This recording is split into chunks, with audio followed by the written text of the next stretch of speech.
It is. I believe it is the number one topic that Jesus talks about in the Gospels, as far as like parables go and everything. He talks about finances the most. It's an issue, and it is a challenging thing to really think through how I process the decisions I make in life. Which, honestly, one of the greatest things that came out of that season of life. Are you talking about moms? Yep. Mom? Okay. Yep. You and I had the same exact thought. Yes. All right. Today we're going to be talking about an invisible force, I guess we'll call it, behind almost every decision we make in life. Yep. And now everyone here knows that you're a Star Wars fan. Yes. You always will be. Yes. Yeah. This is the podcast you're looking for. Yes. Yeah.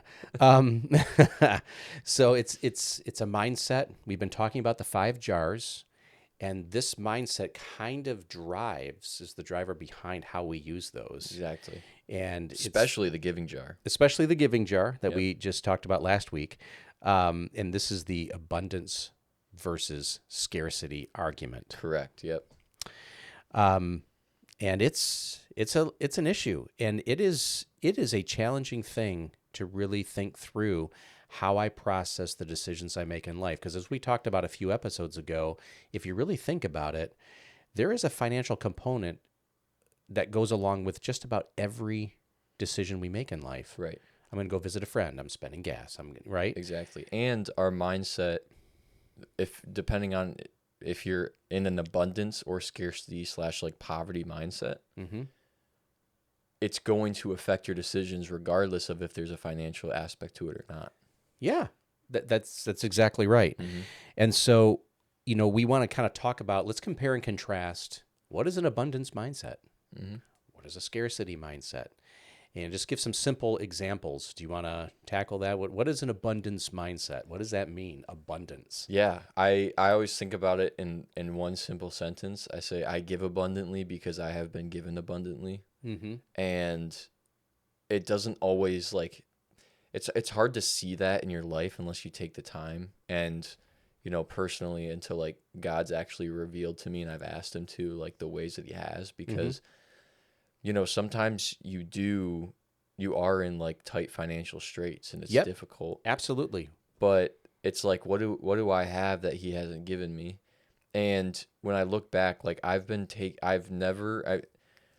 there's some people, this is very hard, especially for people who have, like, lived in poverty for, like, a long time. And, some people live like that their entire lives, sometimes not even by choice, just by, like, circumstance and, like, lives that they live in and stuff. Mm-hmm. But, like, it's difficult, but I've always been taken care of. Yeah. I've never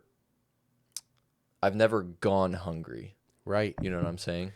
Yeah. And, like, I have everything that I need, but it's like, okay, do I trust God to take care of me the way that he's going to? Or am I going to try to take care of me the way that I feel like I need to be taken care of? I think about the Sermon on the Mount when Jesus talks about, like, will being anxious for anything add an hour to your life. To your life, Yeah. Like, the Father, he takes care of the birds of the sky. Mm-hmm. Like, he provides for them. Mm-hmm.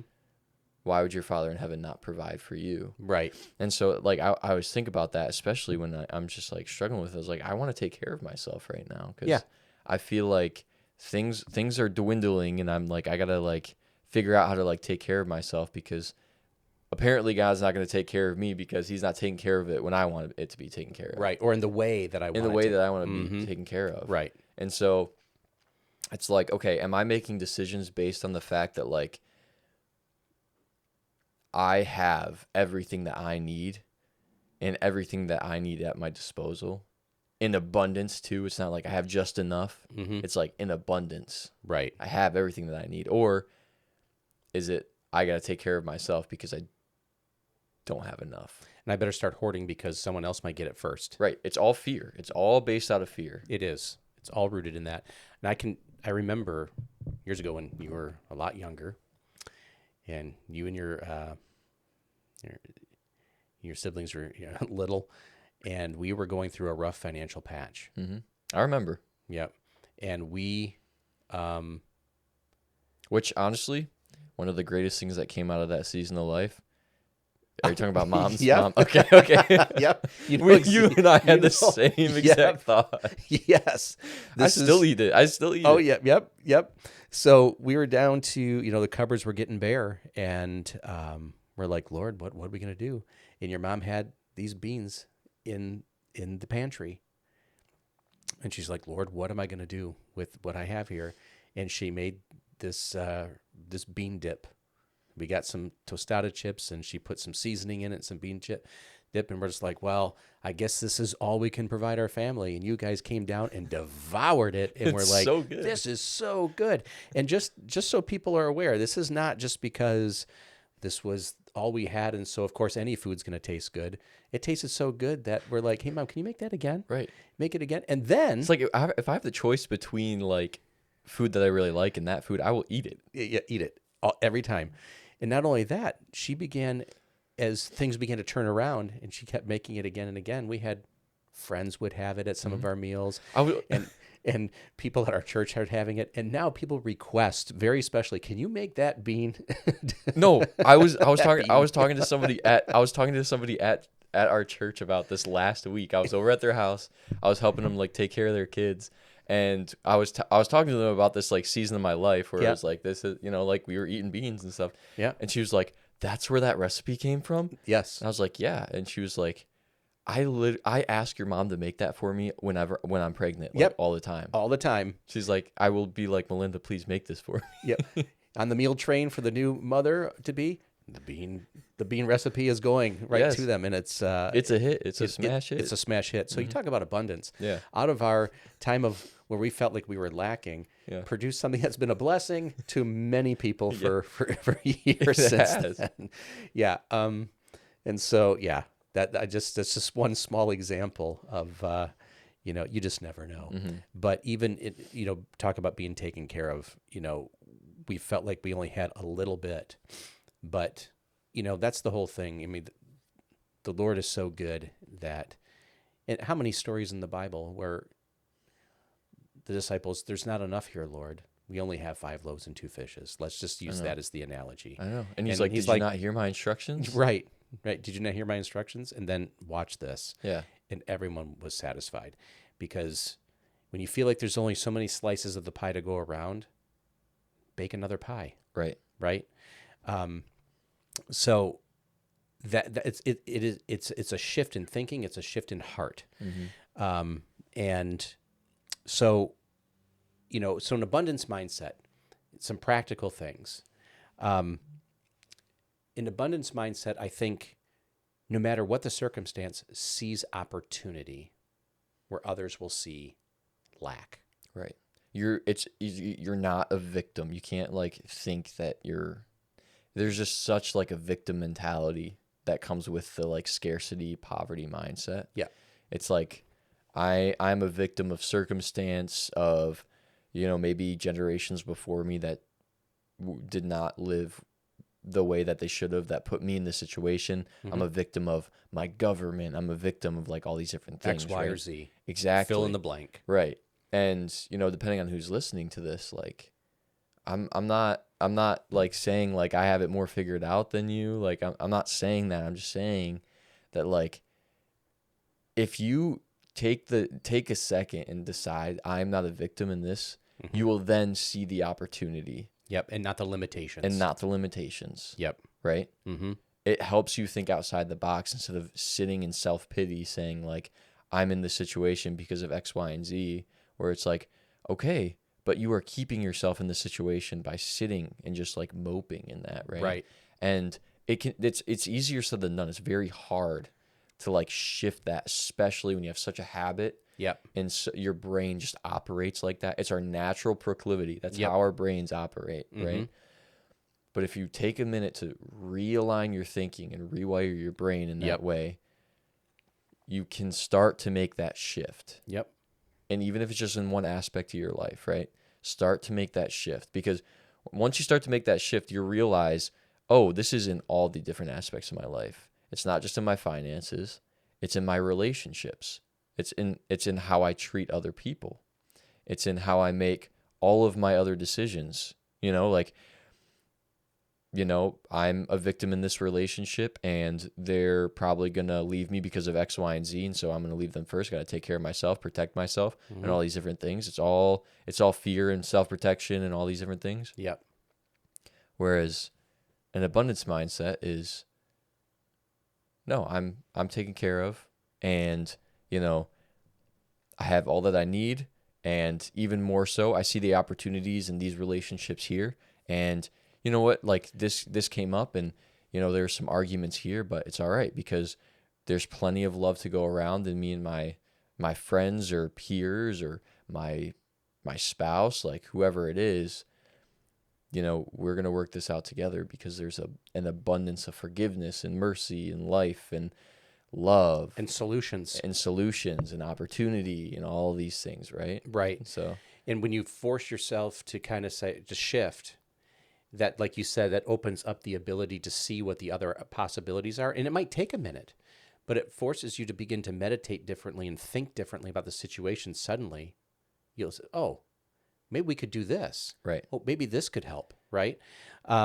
This could change my situation. I was worrying about this, but once I just took a deep breath and calmed down, I realized, and I wrote it down, oh, it's really only 3 things I had to do to make it different. Even though the 3 things felt huge inside emotionally, you just take a second to calm down, write it down. Oh, it wasn't so bad. Mm-hmm. I can actually do this, right? It's really about going slow and taking a moment to really hone in on, like you said, am I just living in fear right now that's making it bigger than it really is? And if so, let's pray for a minute. Let's get into the abundance mindset of seeing what all the possibilities are. Yeah. And what'll happen in your life when you start doing that consistently is off the charts. In a lack mindset, I believe it's, let's see, it was Princeton University did a study where they talked about, they measured it from an IQ standpoint. Right.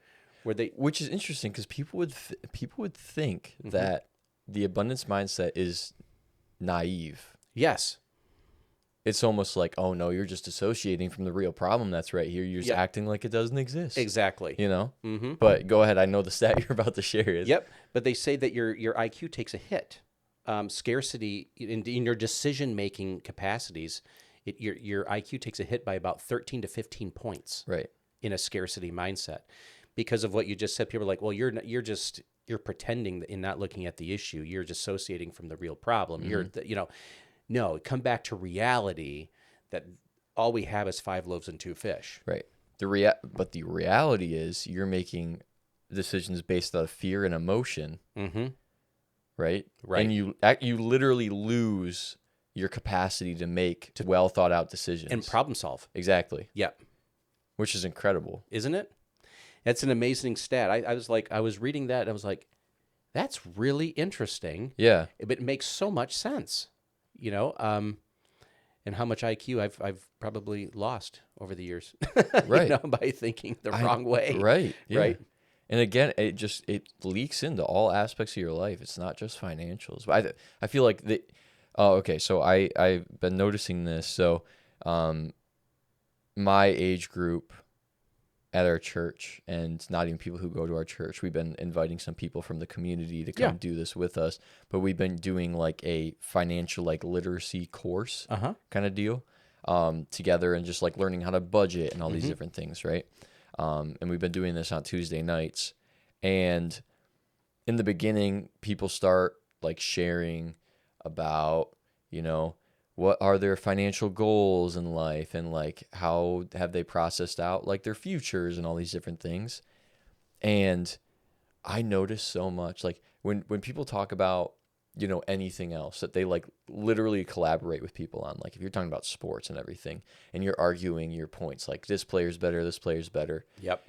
You have a well-rounded view of all these different things because you're hearing the viewpoints of all the different people, right? Right. When it comes to finances and our futures, their processing, even mine, I noticed, like was so one-sided. It was not well-rounded at all. And it was just like tunnel vision, like, oh no, this is what I'm doing and this is what I hope it's going to do. And it was so weird. It was like a part switch in us, because it was like completely contrary to their character and what they believe as a person. But it was just like, this is how I'm going to take care of myself in the future. And I've only processed it out with myself, and that's why it sounds so immature. Huge disconnect. There's a huge disconnect because we don't talk about it with people. Exactly. And so when, like, with the abundance and the scarcity mindset, oftentimes there's the shame and there's the hurt and the bitterness associated with the scarcity mindset. Yep. That makes us make the decisions on our own. Yep. And, disregard suggestions of other people. Yes. And all the different things. And in the abundance mindset, it's like, no, I'm just like, I'm going to take in like what you have to say and what they have to say. And because there's enough to go around. Right. And really think about, okay, like, what's the point that they're making? Like, okay, I'm going to trust that my friend is not trying to tell me that I'm the dumbest person in the world and why would I ever want to do this with my life? Right. But they can see my blind spots that I can't see. Right. Especially when I've been living in a mindset that keeps me from collaborating with people my entire life. Yes. Right? Like, take a minute and just like actually be honest with yourself, right? Right. And which is, I think, when you're talking about collaboration here, collaborating with other people, when it comes to, this is where I guess a couple weeks ago when we talked about the personal development jar, get yourself involved with people who think in abundance, Right. abundance thinking. Invest time going to a conference, or like you said, you're in a group with young people talking about finance. Do those kind of exercises. Mm-hmm. It's vulnerable. It might be hard at first, but you get into that process, that personal development. You can see where that jar really has power suddenly in just this one area, for example, and it can really help change your life because you're not an island. You can't do this all on your own. You do need other people. You need input. You need to hear stories from other people. This was my struggle. This is how I overcame it. Oh, thank you for sharing that. Right. That's really helpful because I have a similar situation, but you don't know, and that's why people think they're alone. Mm-hmm. Well, no one else is going through this. That's a lie. Right.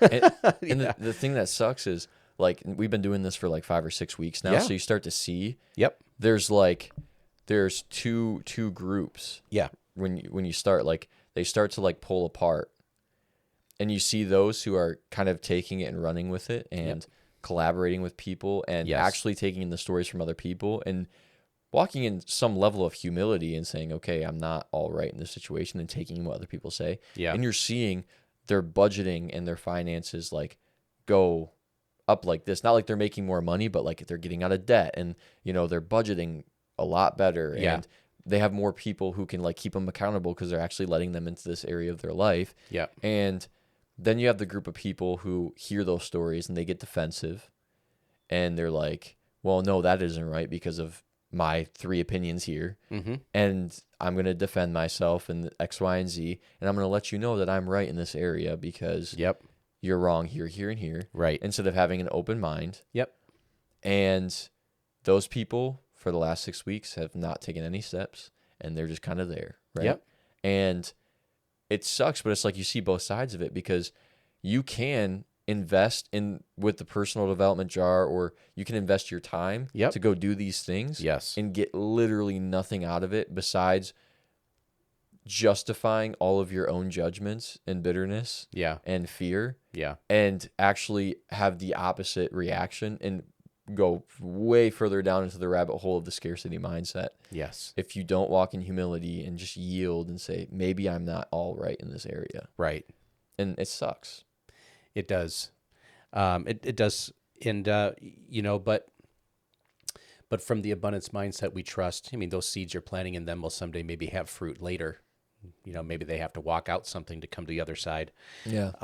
But that is very true. You see that separation, I think you called it. Yeah. But again, I think it's good that you guys are doing that because you realize how big of a disconnect that maybe I have from my belief system from what I'm actually practicing in all areas of life. Right. Right. Mm-hmm. Which is really interesting because even like from a spiritual perspective, as a Christian, if you read through the scriptures, the Bible has a lot to say about money. Yeah. It's actually I believe it is the number one topic that Jesus talks about in the Gospels, Yes. as far as like parables go and everything, Mm-hmm. he talks about finances the most, He does. which is so interesting to me. Yep. Like, I know you've read the Bible a little bit more than me, but like, is that something that you've noticed? Yes. Yeah. Absolutely. And it was a comfort during while your mom's making the beans, like I was talking about, right? During that time, those things to hold on to the fact that like, no, multiplication is a principle of the kingdom Right. And it must be important because Jesus talked about it so much. all the time. And so, and those things have been working on me. It wasn't like one moment I Right. had. It's been an ongoing, it's been multiple moments with those texts and with thinking about those principles that have had their effect over time for me. It wasn't a moment, but it was a season. There's an arc to that story. And so these are things that you want to keep with. Scarcity mindset. It's not like you're going to watch this one podcast and now it's over, the battle. No. You're going to take in some new seeds here, but you're going to walk it out. And it's going to take time, but you're going to see the shift over time. So that's why the fruit of patience is so important as you walk these things out, to let them let the power of them work in your life consistently over time, as opposed to just one moment, of change. Yeah. It's kind of a launch point. It is. When you have like whether it's listening to this or Yep. This may be the aha moment, right. but now there's a path to walk. Exactly, right. Yeah. But it is incredible how little this is processed out with other people. Yeah. And it's just like an internal thing. And you're like, if you decide to actually like take it and run with it and actually look at this kind of thing inside of us, it is incredible. You're going to have the aha moment and you're going to walk it out and you're going to be like, oh, I got some growth in this area. Yeah. And then you're going to see these 5 other areas that you haven't necessarily looked at and you have your own opinions in when it comes to this. Absolutely. And you're just like, okay, so I learned to live in abundance in this area, but now there's these 5 other areas that I'm not living abundantly. I'm afraid here, I'm afraid here, and I'm really stupid here because I just make decisions based on emotion, Yep. And we can't do that. We cannot make decisions based on emotion because emotion is lying to us. A lot of times. A lot of It times. is. Yep. Especially when you're walking out life in scarcity, it is lying to you. Yes. Right? Mm-hmm. Because there are great emotions that come with giving abundantly. There are great emotions that come with it's painful at first, but once you like start collaborating with people and like walking this out, there are good emotions that come with this. It's not, like emotion isn't all bad, but when you are making your decisions purely based off of emotion, that's where you're going to lose it right there. Yeah. Even if it's good emotion. Right. Because you might feel good about the fact that like, oh, I'm being stingy in this area because like I'm afraid or whatever. It's like that might bring you comfort in life. Yep. But it is not bringing you comfort. Right. It is keeping you in fear and scarcity and poverty. Like there are millionaires in this world that live in poverty. Yes. Even if they have the mansion. Yep. And they have all the good food and they have the personal chef or whatever, like poverty of relationship, poverty of connection. Yep. Exactly. Poverty of mindset. There's an emptiness, there's a disconnect between them and the rest of the world. Right. Yeah. And that takes paradigm shifts that you need to, it takes a lot of humility. Right. And I think you brought up a good point because when people think poverty, they think of a certain income level. Right. I know a lot of rich, abundant people that maybe be at a low income level that we would consider a lower income level, but are rich. I would say so too. Mm-hmm. Right. In so many ways. So, some mindset ways to look at this is like, scarcity would say, oh my gosh, grab as much of the bread that's out there on the shelves now because this is all there is. An abundance mindset says, you know what? We could take a little more time. Let's buy the ingredients and let's just go bake some more bread. Now, it takes a little more effort. Yeah. It takes time. You got to learn the right mixture and the right recipe, and you got to know what temperature to bake it at, and you got to wait a little bit, but you can create more. You're not stuck with just what's there. And I think that right there encapsulates the mindset shift. Do you think there's only this much, or do you see opportunity you can make more? Mm-hmm. I think a practical thing. I remember there's a time in my life where I would complain about a lot of things. Specific. I know we all complain and everything, but there's like specific season in my life where I was just complaining a lot. And someone had brought up to me, they're like, "Why don't you just like start being thankful?" Yeah. Right. And I was like, "Well, I can be thankful, but there's all of these things, right?" But they were like bringing up, it's like all of my whole mindset, I'm dwelling on all these things that I'm not content with in my life. Mm-hmm. But there's all of these things that I'm missing out on because I'm just like not grateful for them that I have in my life already. And I started to look into it. Your brain literally cannot. It is physically impossible for your brain to be thankful and to release like the hormone of like it's not stress, but it's like either like complaining or ungratefulness or like the scarcity poverty mindset, like that part of your brain cannot operate at the same time of the part of your brain that gives thankfulness and gratitude and all these different things. Yeah. And I was like, oh, that's so interesting. It's like it physically like changes the way that you think. Yeah. And when you start building those neural pathways and the habit of going, I'm going to be thankful in this situation, regardless of my circumstance. Yep. It completely changes the way you think about things and how you see the world and how you see certain situations. And has it ever hurt me being thankful in a situation that sucks? No. Literally no. It has never hurt me ever in my entire life. Never once. No, never once, right? Right. If anything, it makes it better. Not even just for me, but for those who are involved and those who are in my life, right? Yep. Yeah. The other thing too, thankfulness, gratitude, the practice of that. The other practical thing is that when someone else wins in life or has something great that happens to them, celebrate it with them. Oh yeah. Because a lot of times we've all had moments in our life where we saw someone else win and we felt envious. Yeah. Because they got something that I didn't get. Right. Right? That's a scarcity mindset too, because you don't like they succeeded in something and received an accolade, or they received whatever the blessing was for them. And you think, well, that'll never come around again. Right. It's such a strange thing, but so gratitude and abundance protects you from envy. Right. Because you realize, hey, I can celebrate that with you because there's wins for everybody in life in some way. Right. You know, we can miss out on like what God has for us in our life when we compare like that. Yes. Because we're looking for him in all the wrong places. We're Right. looking for him to make our lives like this person's life, and we'll completely miss what he has for us over here, because oftentimes what he has for us is better than what is for them, because it's for us and it's not for them. He specifically has it for us. Right. Right? And so it sucks because we miss out on it, you know, and then you get envious and bitter and you break relationships, so then you lose twofold there. And Yeah. It's bad. yeah. And Not great. nope. And so, you know, the practice of I'm thankful for, and the practice of, hey, I'm really happy for you that this happened. Those are some simple things, but they're powerful things to get our minds in the right mindset. And then I think the last, like if you repeat those things constantly in your life, and if you're going through right now a time where you feel like, you know, all you can do is make a bean dip for your family like we were at, trust the process. Continue. Make the bean dip, man. Make the bean Trust dip. me, it'll be delicious. It'll be delicious.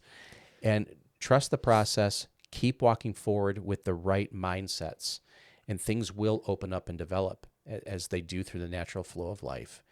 You know, that don't let scarcity, you know, have control over your mindsets. Begin to work them out. Work it out in community. Find people who are along the same trajectory you are and trying to work these things out too.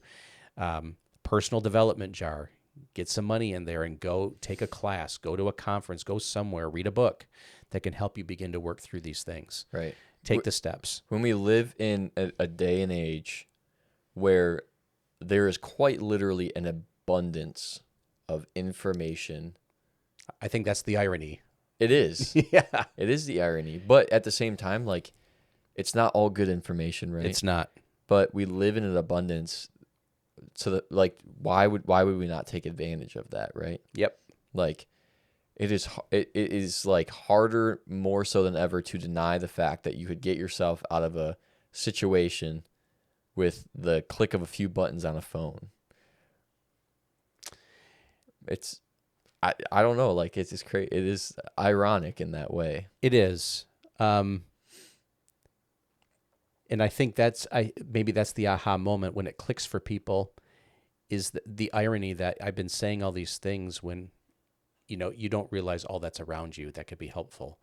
And there's the old statement, when the student is ready, the teacher appears. And it's not because, like, okay, I'm ready, so suddenly, poof, here's the teacher. Right. It's that your eyes are open to realize the teacher was always there. Right.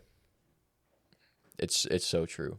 And when I say teacher, however that manifests, whether it's that book or whether it's that conference, it's the mentor, whatever it is, however it manifests in your life, that's the truth. When you're ready, what you need will be there. Yeah. And process it out. Like, I was talking to God the other day, and I was just, like, processing out things in life, and I'm stressed out about certain things and all of that, and God just brought up, he's like, well, look at all these, you're worried about these, like, 3 areas of your life right here, but like, look at all of these places where I've provided for you, like, every day. And it wasn't like I woke up this morning, he provided for me. It's like, obviously, yes, he did that, but it was very practical and, like, very loving and thoughtful things that he provided for me throughout my day that I did not even notice, because I was so focused on, like, these 3 things over here that honestly don't even really matter. Just like worried about them. And I got, like, it brought, like, the tunnel vision, because I got so focused on myself. And God was just like, let's take a grander look at these things. And he provides, like, every step of the way. And I'm like, wow. Like, thank you. That's incredible. And I think we miss out on that a lot of the time. Yeah, absolutely. And I think, too, part of that, I think you've talked about it, too, is that the discipline of maybe journaling those things out would be helpful to write down those epiphanies, those revelations that you're getting about how you've been taken care of, because that can be your go-to source. Yeah. When you hit another snag or you hit another scarcity thought. It's true. You go back to, well, no, remember these things. That's your weapon against. It's really easy to forget. Yeah, it is. So yeah, this is good. Yeah, I think. Yeah. I think it goes perfectly with, like we just talked about, the 5 jars. And it everything. Does. Like it segued perfectly into. I think it did. Yeah. And if you've been watching the 5 jar episodes and you see, the power in, kind of planning with your money this way, taking these mindsets into that can help really expand and bring the blessing into your life of using those principles with the right mindset can be a very powerful addition to your life. And so thank you for joining us. Hit subscribe. If you've enjoyed this episode, please leave your comments. We'd love to hear from you. And we look forward to being with you next time. Thanks.